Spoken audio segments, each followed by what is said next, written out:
Hello and thank you for joining us. I'm Wilson Stribling. Welcome to another edition of At Issue, where we discuss and debate the issues facing the state of Mississippi and how these issues impact you. At issue tonight, coronavirus. The Mississippi Department of Health is trying to prevent and control its spread. This week, the health department reported the state's first case of the virus in a Forest County man who had recently traveled to Florida. He was not hospitalized, but was voluntarily isolating himself at home. 2 other cases have since been reported. The Department of Health has tested at least 42 people. At a press conference this week, the state health officer, Dr. Thomas Dobbs, warned Mississippians not to panic. Just an overview of the coronavirus and give us some real perspective about what it is. So coronavirus, or COVID-19, is a novel coronavirus. It causes a flu-like symptoms. Most of the illnesses are relatively mild, although it does cause severe illness in some people, particularly older people and people with chronic underlying medical conditions are at high risk for bad outcomes. So that's something to consider. It doesn't seem that children are much affected, thankfully, and most people with coronavirus or COVID-19 will make a full recovery. Only a small proportion, less than 1%, are likely to have severe outcomes or death. There is no antiviral treatment for COVID-19 at this time. There is no vaccine, although one is in development. We do have testing at the State Department of Health lab, and to obtain testing, a physician needs to submit it to us, and we can get results back typically within 36 to 48 hours, if not less, depending on what time in the morning that we get it. So we do have it available. The testing is already available through commercial labs. Dr. Dobbs says the health department is increasing physician access to tests and making recommendations about limiting mass gatherings of more than 250 people. He says part of that includes limiting visitors at the state capitol during the 2020 legislative session. Lieutenant Governor Delbert Hosemann and House Speaker Philip Gunn both attended that press conference. They support Dr. Dobbs' recommendations for limiting mass gatherings, but they say legislators will continue to work on the people's business. However, tour visits and gatherings inside the Capitol will cease. We got 250 people in there every day just working. So when you add school children who visit and you add people from other states who've been traveling all across the country, we have lots of visitors from other states, it could become a breeding ground. So I think it is wise simply for the protection of the public that they not be in a place where there's a large collection of people who have come from a lot of different places. It just serves to spread, increase the chances, I guess, of the spread. And so his recommendation, we think that's a wise approach. Everybody needs to use common sense. This is containable and is minimized by the use of common sense. And our Mississippi people know to wash their hands, report yourself when you're sick. We have one citizen already do exactly the right thing. So we encourage everybody to do exactly the right thing. And we will get through this as a society as we always have. We should anticipate this will be disruptive. It's going to be different for a period of time. And so we will deal with that as we have everything else.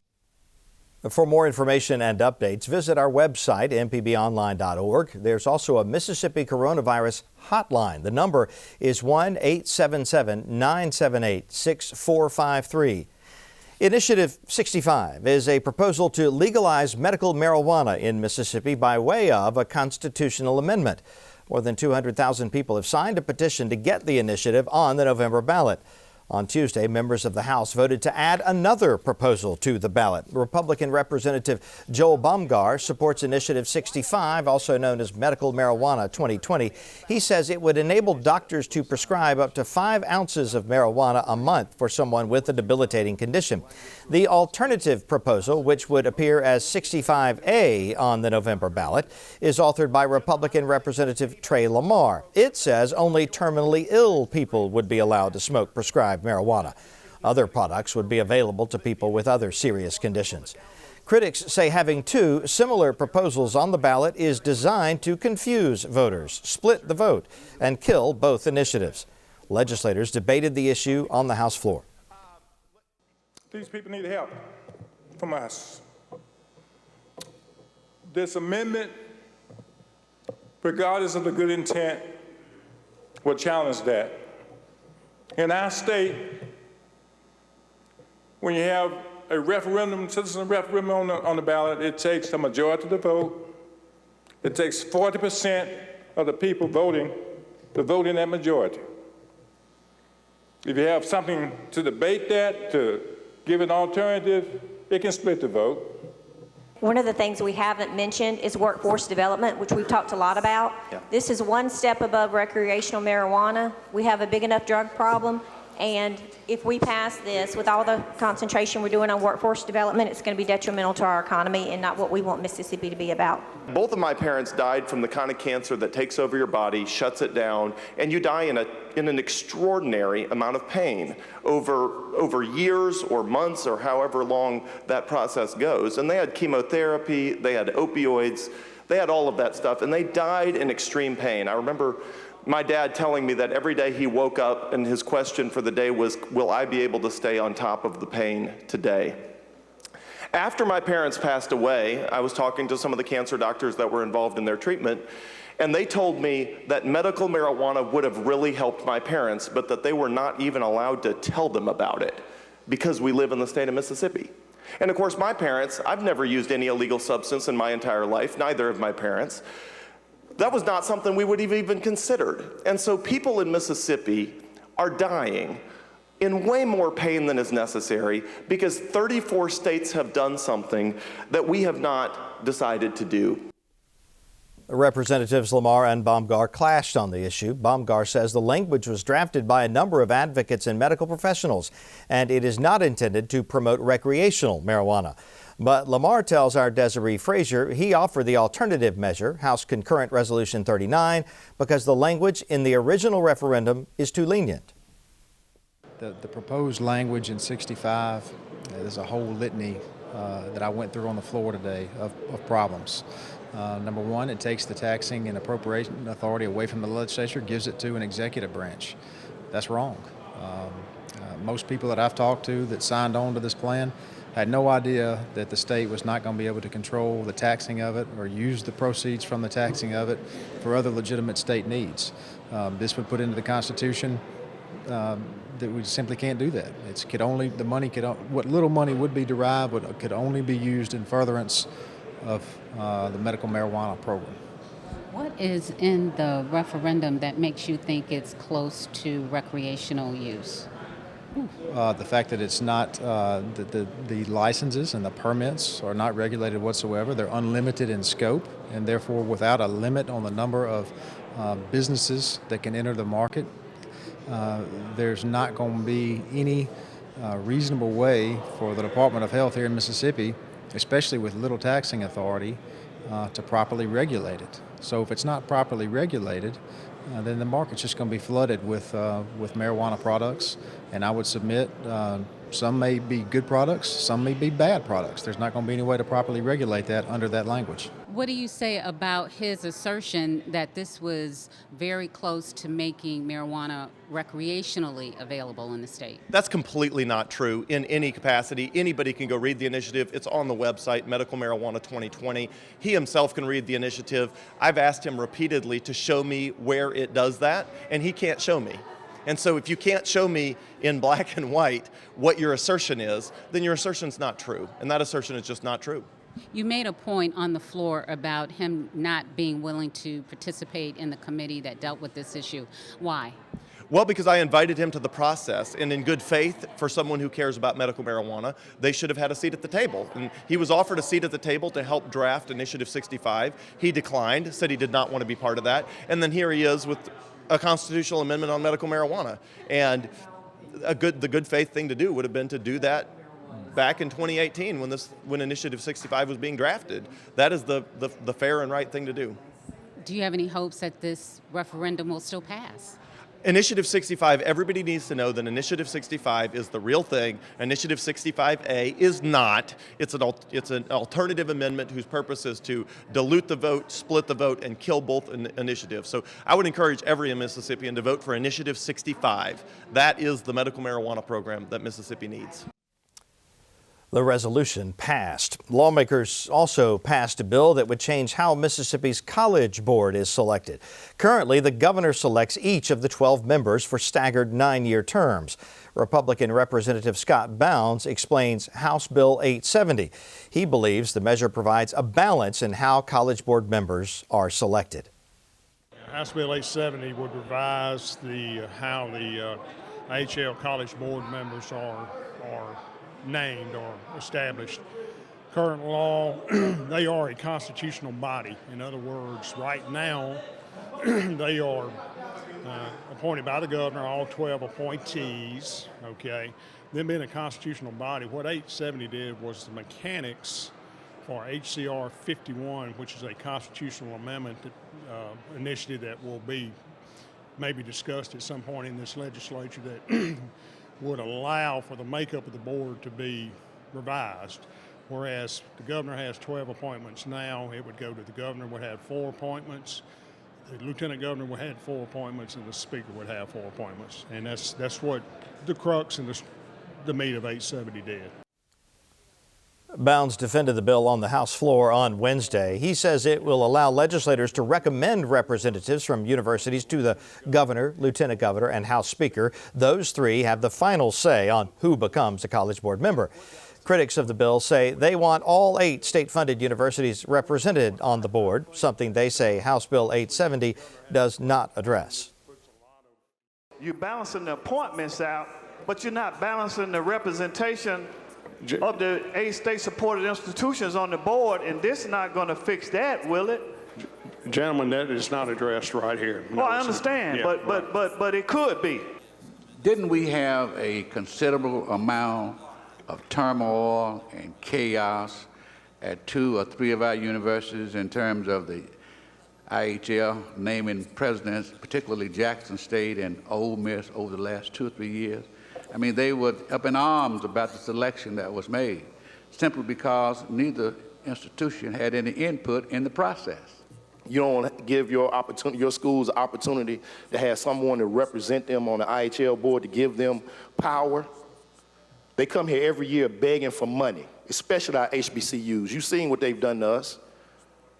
We wouldn't have had the Ayers case if this body would have funded our universities properly.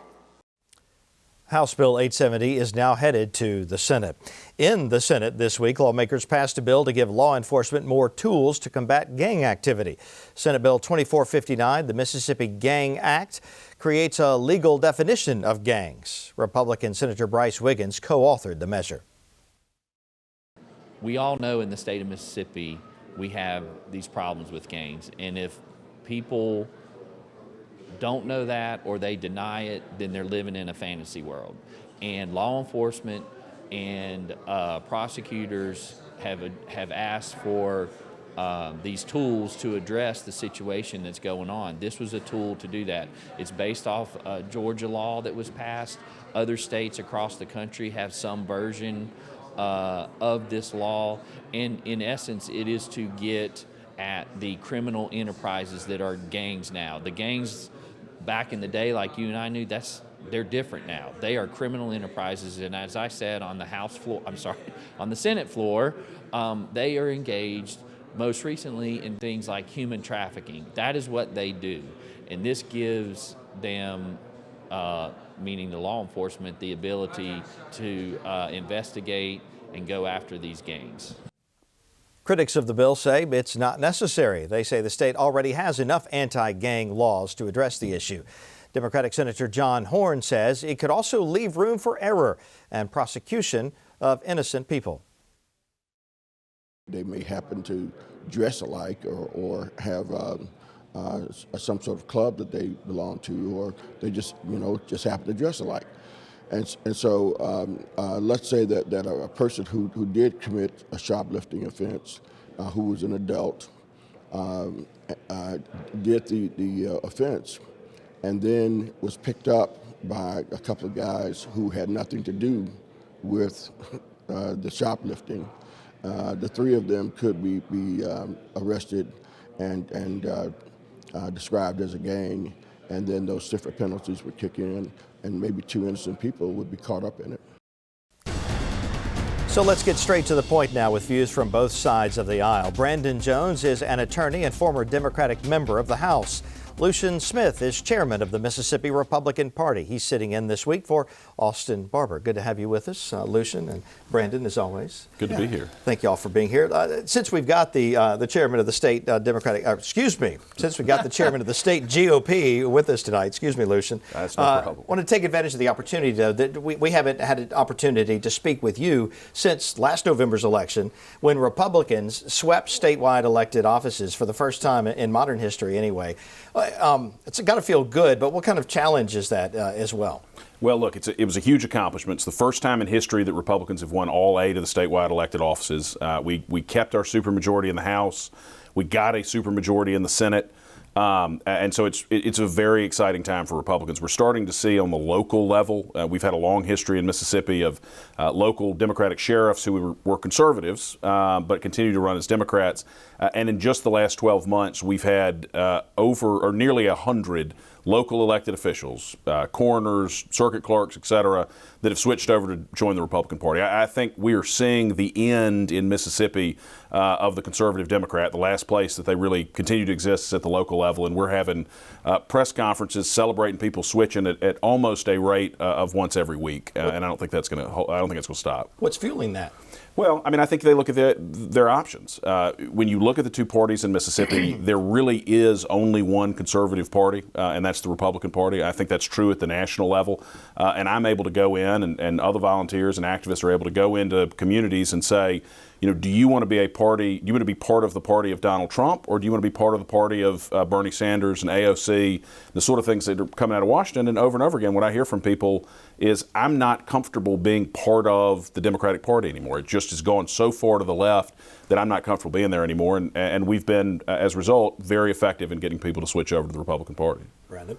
Well, look, I think a lot of credit is owed to Lucien. Lucien's a good organizer, been a good leader here in Mississippi, and it's been a long time coming. I think we have to be honest. Mississippi has been on the conservative Republican trajectory since the time of Richard Nixon. I mean, this is not a new conversation for us. I think things are just kind of right-sizing in terms of labeling. And I think what Lucien said can't be overlooked. Donald Trump is an incredibly polarizing figure, but he's also an incredibly galvanizing one in the Deep South. And there are a whole host of reasons for that. I mean, he's been an effective he's drawn wedges in very effective ways. He's made it an us versus them in some very effective ways that I think are compelling. Unfortunately for the Democratic Party, to some of our poorest white people throughout the South. And so Donald Trump has been a galvanizing, moving force in that. I'll be curious to see, Lucien, as we move into November. You mentioned some figures who are considered to be leftist. I don't think that the Democratic Party's nominee, Joe Biden, would be considered to be extremely out to the left. I think he's considered more of a left of center nominee. It'll be curious to see if that dynamic changes. This is a very fluid dynamic. I mean, these things change from time to time. Branding matters. Trump has certainly been good for branding in the South and not good in other parts. So it'll be interesting to see in November if that is maybe reconfigured again with a more centrist, middle-of-the-road candidate for the Democrats. We'll see. And I'll disagree with you just on the premise there. I mean, I think Joe Biden is certainly he is less liberal than Bernie Sanders, but I think by Mississippi standards, and I think by most of the middle part of the country, I think Joe Biden is still to the extreme on the left, and I think won't sell to centrist and swing voters in November. But I think it's smart of the Democratic Party to start pivoting back to the center after having this sort of contest for 6 months about who could be on the most extreme edge of the left. Well, we've got a model here. I mean, 4 years ago it was Santorum, Newt Gingrich, and Donald Trump. And we ended up with a person who, let's face it, we can call it conservative all we want. Donald Trump is a political oddity. This is an ahistorical moment. The closest historical figure to what we have in the White House now is Barnum and Bailey. There's nothing really that compares.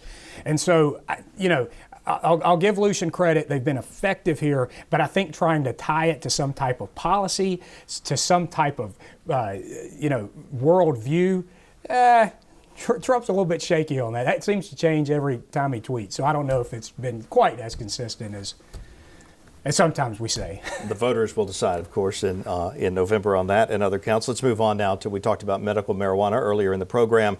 Brandon, is a constitutional amendment the right vehicle to get this passed in Mississippi? I think that the Citizens Initiative was the only way this was going to move, because the political will within that chamber, whether it be House or Senate, just was not there. That's pretty evident. This has been something that's been talked about. Other legislatures have taken it up. Mississippi didn't seem to have the political will to go there. What I don't like is that as opposed to when the legislature makes a proposal about a constitutional change, there is no alternative. When a citizen proposal comes up, the legislature has a chance to insert an alternative. That, to me, Lucien, just strikes me as anti-democratic. I know that it's allowed within the Constitution, but if people go to all the trouble that it takes to get the signatures and to get this thing to the process that it's in now, man, I hate to see them not being afforded that up or down vote. I will recall viewers that not too long ago, a constitutional amendment was brought up by a Citizens Initiative that would have had term limits for elected officials. And then Speaker Tim Ford decided, we're not going to put an alternative on it. We're just going to make our case to the people to go against it. And they did. And you know, folks were effective in beating that. So we have a history here of doing it. I think when you allow the legislature to put a sample on there, it's just kind of putting their thumb on the scale, and that's what we're seeing here. I just think it's the problem anytime you try to constitutionalize policy. I mean, I don't doubt Representative Bomgar's sincerity in wanting to bring purely medical marijuana, knock it into the recreational area, but I also don't question Trey Lamar's sincerity that they're concerned that the language is too loose and that you could end up having people who it really was sort of a gateway to recreational use. And so I think the legislature provided that alternative. But I think this is a problem anytime you start using the initiative process to address not a constitutional issue like term limits, but to get into policy like we did with the Initiative 42 effort on education funding, here with marijuana funding. The legislative process is frustrating. It is slow. But part of what you get because it is frustrating and slow is a lot of people looking at it, lawyers, other representatives looking at the language, getting it right before there's a final product. You don't get that with these sort of initiatives, and I think as a result, you start running into these sorts of issues. Yeah. Some people have called the process of selecting college presidents frustrating and slow, or not necessarily slow, but frustrating for sure. And so now we have potential legislation on constituting the College Board. Do you think the current legislation out there is an effective way, or even a necessary way, Lucien, of modernizing IHL? I think what you're going to end up seeing happen is just a different group of people picking the college president. I mean, when they shortened the terms of IHL presidents, of IHL board members, there's been this concern that a single governor would control it all. You really haven't seen that over the last 10 years. And so I'm not sure that's the problem, but it certainly doesn't bother me if we're going to change who gets to pick who sits on the IHL board. Yeah, I kind of feel the same way. I mean, it seems like we're ready for some type of shakeup. I think they want a few more people in on the process of deciding who composes this board. I think Representative Bell made a good point, though. Historically, black colleges and universities are a big part of our IHL system. We should be doing what we can to make sure they're represented, even though they might not represent a majority of Mississippi's graduates. I think we ought to do everything we can to make sure all of our institutions have good representation. And, you know, maybe before this thing is done, if they can do some of that, spread out the appointing a little bit, you know, you could see people being somewhat pleased with that as a better alternative to what we have now. Yeah, and I'm certainly glad that they're taking a look at it, trying to come up with a better system. And if it involves ultimately having individual boards for individual colleges and universities, I think that's certainly something that ought to be considered, but we're early in the process. Yeah. The Senate bill that would authorize the state auditor to examine the tax returns of TANF recipients, temporary assistance for needy families recipients here in Mississippi. It passed the legislature, went to the governor's desk. He chose, or well, I'll read you exactly what the governor's office says. The following Senate bill was purposely left unsigned and will become a part of the laws of Mississippi. Brandon, should we read anything into the fact that this law will become law, yet it was not signed by the governor? It's not a good bill, Wilson. Even the sponsors of the legislation, as it went through the process, kind of admitted the timing was bad. It was one that I think many people, Republicans included, had kind of held their nose and voted for because they were led to believe that they had to do this. Unfortunately, I don't think that was the case. I don't blame Governor Reeves for being conflicted about this. At a time when we've had people arrested for stealing TANF dollars from our most vulnerable citizens, to then turn around and hammer those citizens trying to receive help, it's bad policy. I wouldn't politically want to be associated with it. I don't blame him for not signing the thing. I wish he had vetoed it, but I don't blame him for not signing. Well, look, I certainly agree that politically the timing of the bill was not great, but in terms of the substance of it, I don't personally find it offensive to make sure that the people who are accessing benefits are legally entitled to the access. But the decision there, the governor's got the choice when a bill comes to him to sign it and make it law. He can veto it, and it goes back for an override vote. But the Mississippi Constitution also lets him say, clearly this is the will of the legislature. I'm going to let it become law, but I'm not going to endorse it. And I think Brandon is right. That is the message, and I haven't heard from the governor on this bill in particular, but I suspect that's the message that's sent there, that this was the will of the legislature and he wasn't going to stop it. It's a nice little two-step we have built into the process. That's right. I think a lot of people are not aware that the governor, we often talk about a bill has been advanced to the governor for his signature, but even if he does not sign it, it still becomes law. Regardless, which is what has borne itself out in this case. Well, as good lawyers, it only took Brandon and I 15 seconds of Googling to make sure that was the case. That's right. That was part of our prep for the program this evening, yes. Thank you both. You always bring a wealth of knowledge to the program, and we appreciate your presence. Lucien, we appreciate you filling in for Austin this week as well. But we are out of time. Don't forget, you can watch this program on the web at mpbonline.org or listen to the podcast, now available at issue.mpbonline.org. For day-to-day coverage, follow MPB News on Twitter and Facebook. Thank you for joining us, and have a good night.